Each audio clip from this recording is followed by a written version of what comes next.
Welcome to kitchen diaries. ಇವತ್ತು ನಮ್ಮ kitchen ಡೈರಿಲಿ ಒಂದು ಆರೋಗ್ಯಕರವಾದ ಜ್ಯೂಸ್ ರೆಸಿಪಿನ ನಿಮಗೆ ಮಾಡಿ ತೋರಿಸ್ತಾ ಇದ್ದೀನಿ. ಅದೇನೆಂದರೆ ಕೋಕೋನಟ್ ಮಿಲ್ಕ್ ಶೇಕ್ ಅಂತ. ಅದು ಹೇಗೆ ಮಾಡೋದು ಅಂತ ಇವತ್ತಿನ ವಿಡಿಯೋದಲ್ಲಿ ನಿಮಗೆ ಮಾಡಿ ತೋರಿಸ್ತೀನಿ. ಇದು ಆರೋಗ್ಯಕ್ಕೆ ತುಂಬಾ ಒಳ್ಳೆಯದು, ದೇಹಕ್ಕೆ ಕೂಡ ತುಂಬಾ ತಂಪು. ಈ ರೆಸಿಪಿನ ಹೇಗೆ ಮಾಡೋದಂತ ಇವತ್ತಿನ ವಿಡಿಯೋದಲ್ಲಿ ನೋಡೋಣ. ನೋಡಿ, ಮೊದಲಿಗೆ ನಾನಿಲ್ಲಿ 1 ಕಪ್ಪಷ್ಟು ಫ್ರೆಶ್ ಆಗಿರೋ ತೆಂಗಿನಕಾಯಿನ ಚಿಕ್ಕ ಚಿಕ್ಕ ಪೀಸ್ಗಳಾಗಿ ಮಾಡಿ ತೊಗೊಂಡಿದ್ದೀನಿ. ತೆಂಗಿನಕಾಯಿದು ಬ್ಯಾಕ್ ಸೈಡಲ್ಲಿರುತ್ತಲ್ಲ ಬ್ರೌನ್ ಕಲರ್ ಪಾರ್ಟ್ನ, ಅದನ್ನು ರಿಮೂವ್ ಮಾಡಿ ಸಣ್ಣ ಸಣ್ಣ ಪೀಸ್ಗಳಾಗಿ ಮಾಡಿ ತೊಗೊಂಡಿದ್ದೀನಿ. ಈಗ ನೋಡಿ, ನಾನು ಇಲ್ಲಿ ಒಂದು 10 ರಿಂದ 15 ಬಾದಾಮನ್ನು ಬಿಸಿನೀರಲ್ಲಿ ನೆನೆ ಹಾಕ್ಕೊಂಡಿದ್ದೀನಿ. ಹಾಗೆಯೇ ಒಂದು 10 ಗೋಡಂಬಿನೂ ಬಿಸಿನೀರಲ್ಲಿ ನೆನೆ ಹಾಕ್ಕೊಂಡಿದ್ದೀನಿ. ನಾವು ಬಿಸಿನೀರಲ್ಲಿ ನೆನೆಸೋದ್ರಿಂದ ಬೇಗ ಅದು ಮೆತ್ತಗಾಗುತ್ತೆ ಮತ್ತು ಇದರ ಬಾದಾಮಿ ಸಿಪ್ಪೆನೂ ಬೇಗನೆ ತೆಗಿಬೋದು. ಹಾಗಾಗಿ ನೆನೆ ಹಾಕ್ಕೊಂಡಿದ್ದೀನಿ.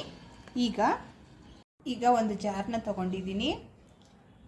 ಅದಕ್ಕೆ ನಾವಿಲ್ಲಿ ಕಟ್ ಮಾಡಿ ಇಟ್ಕೊಂಡಿದ್ವಲ್ಲ ತೆಂಗಿನಕಾಯಿನ, ಅದನ್ನು ಇದಕ್ಕೆ ಹಾಕ್ಕೊಳ್ತಾ ಇದ್ದೀನಿ. ಈಗ ಇದಕ್ಕೆ 1 ಕಪ್ಪಷ್ಟು ಹಾಲನ್ನ ತೊಗೊಂಡಿದ್ದೀನಿ. ಹಾಲು ಚೆನ್ನಾಗಿ ಕುದಿಸಿ ಆರಿಸಿ ಮತ್ತು 1 ಅವರ್ ಫ್ರಿಜ್ಜಲ್ಲಿ ಇಟ್ಟಿರೋ ಹಾಲು ತಣ್ಣಗೆ ಮಾಡಿಕೊಂಡು ತೊಗೊಂಡಿದ್ದೀನಿ. ಅದನ್ನು ಈ ತೆಂಗಿನಕಾಯಿ ಜೊತೆಗೆ ಹಾಕ್ಕೊಳ್ಳೋಣ. ಹಾಕ್ಕೊಂಡು ಇದನ್ನು ನೈಸಾಗಿ ಗ್ರೈಂಡ್ ಮಾಡ್ಕೊಂಡು ಬರೋಣ. ಈಗ ನೋಡಿ, ನೈಸಾಗಿ ಗ್ರೈಂಡ್ ಮಾಡ್ಕೊಂಡು ಬಂದಿದ್ದೀನಿ.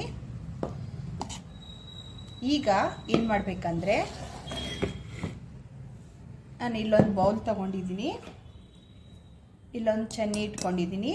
ಈಗ ನಾವು ಗ್ರೈಂಡ್ ಮಾಡಿ ಇಟ್ಕೊಂಡಿರೋ ತೆಂಗಿನಕಾಯಿನ ಇದರಲ್ಲಿ ಸೋಸಿ ತೆಂಗಿನ ಹಾಲನ್ನ ತೊಗೊಳ್ಳೋಣ. ನಾವು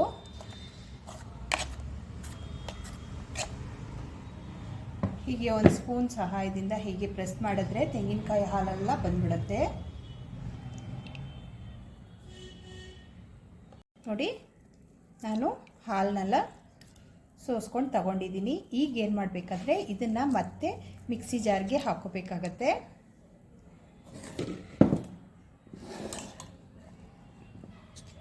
ಇದನ್ನು ಮತ್ತೆ ಮಿಕ್ಸಿ ಜಾರ್ಗೆ ಹಾಕ್ಕೊಳ್ತೀನಿ. ನೋಡಿ, ಮಿಕ್ಸಿ ಜಾರ್ಗೆ ಹಾಕ್ಕೊಂಡಿದ್ದೀನಿ. ಈಗ ಇದಕ್ಕೆ 1 ಕಪ್ಪಷ್ಟು ತಣ್ಣಗಿರೋ ನೀರು, ಫ್ರಿಜ್ಜಲ್ಲಿ ಇಟ್ಟಿರೋ ನೀರನ್ನ ಇದಕ್ಕೆ ಸೇರಿಸ್ಕೊಳ್ತಾ ಇದ್ದೀನಿ. ನೀವು ಬೇಕಾದರೆ ಇದಕ್ಕೆ ಹಾಲನ್ನೇ ಸೇರಿಸ್ಕೋಬೋದು. ನಾನು ಒಂದು ಕಪ್ಪಷ್ಟು ನೀರನ್ನ ಸೇರಿಸ್ಕೊಂಡು ಮತ್ತೆ ಇದನ್ನು ಗ್ರೈಂಡ್ ಮಾಡ್ಕೊಂಡು ಬರೋಣ. ಗ್ರೈಂಡ್ ಮಾಡ್ಕೊಂಡು ಬಂದಿದ್ದೀನಿ 2ನೇ ಸಲ. ಇದು 2ನೇ ಹಾಲು. ಇಲ್ಲಿ ನಾನು ನೀರು ಹಾಕ್ಕೊಂಡಲ್ಲ, ಅದಕ್ಕೆ ಬದಲು ನೀವಿಲ್ಲಿ ಎಳ್ನೀರನ್ನ ಸೇರಿಸ್ಕೋಬೋದು ಅಥವಾ ತೆಂಗಿನಕಾಯಿ ಹೊಡಿತೀವಲ್ಲ ಆ ನೀರನ್ನಾದರೂ ಸೇರಿಸ್ಕೋಬೋದು. ಈಗ ಮತ್ತೆ ನಾವು ಇದನ್ನು ಸೋಸ್ಕೊಳ್ಳೋಣ.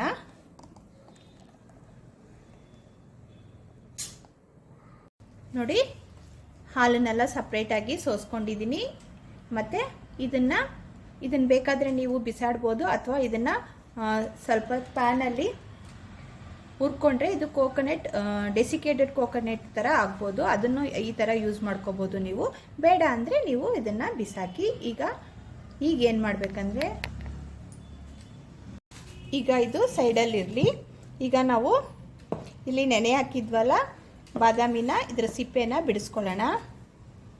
ನೋಡಿ, ಬಾದಾಮಿ ಸಿಪ್ಪೆನೆಲ್ಲ ರಿಮೂವ್ ಮಾಡ್ಕೊಂಡು ಬಂದಿದ್ದೀನಿ.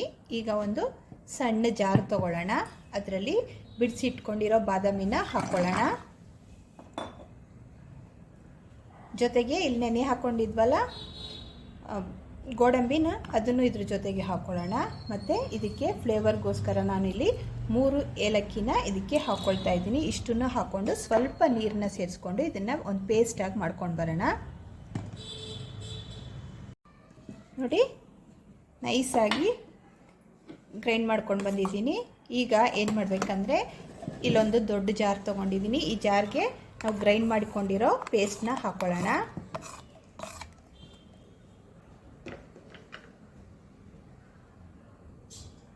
ಈಗ ಹಾಕ್ಕೊಂಡಿದ್ದೀನಿ. ಈಗ ಇಲ್ಲಿ ನಾನು ಒಂದು 3 ಟೇಬಲ್ ಸ್ಪೂನಷ್ಟು ಸಕ್ಕರೆನ ಹಾಕ್ಕೊಂಡಿದ್ದೀನಿ. ಸಕ್ಕರೆ ನಿಮ್ಮ ಟೇಸ್ಟ್ ಹಂಗೆ ಹೆಚ್ಚು ಕಮ್ಮಿ ಮಾಡ್ಕೊಳ್ಳಿ. ಸ್ವೀಟ್ನೆಸ್ ಜಾಸ್ತಿ ಬೇಕಂದರೆ ಇನ್ನೊಂದು ಸ್ಪೂನು ಜಾಸ್ತಿ ಹಾಕ್ಕೊಳ್ಳಿ.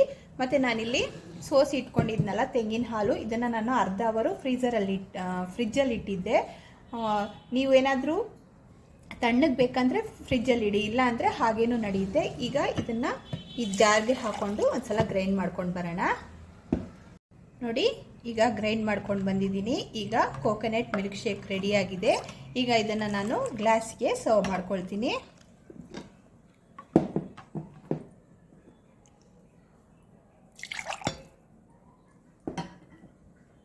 ಗ್ಲಾಸ್ಗೆ ಸರ್ವ್ ಮಾಡ್ಕೊಂಡಿದ್ದೀನಿ. ಮೇಲ್ಗಡೆ ಸ್ವಲ್ಪ ಬಾದಾಮಿನ ಸಣ್ಣ ಸಣ್ಣ ಪೀಸ್ಗಳಾಗಿ ಕಟ್ ಮಾಡಿಕೊಂಡು ಗಾರ್ನಿಷಿಂಗ್ ಮಾಡ್ಕೊಳ್ತಾ ಇದ್ದೀನಿ. ಇದು ಬೇಕಾದರೆ ಮಾಡ್ಕೊಳ್ಳಿ, ಇಲ್ಲಾಂದರೆ ಹಾಗೇ ಕುಡೀರಿ, ತುಂಬ ಚೆನ್ನಾಗಿರುತ್ತೆ. ಇದು ಆರೋಗ್ಯಕ್ಕೂ ತುಂಬ ಒಳ್ಳೆಯದು. ತೆಂಗಿನ ಹಾಲು ತುಂಬ ದೇಹಕ್ಕೆ ತುಂಬ ತಂಪು ಕೂಡ. ಇವತ್ತಿನ ರೆಸಿಪಿ ಏನಾದರೂ ನಿಮ್ಗೆ ಇಷ್ಟವಾದರೆ ಲೈಕ್ ಮಾಡಿ, ಶೇರ್ ಮಾಡಿ ಮತ್ತು ಸಬ್ಸ್ಕ್ರೈಬ್ ಮಾಡೋದನ್ನು ಮರಿಬೇಡಿ.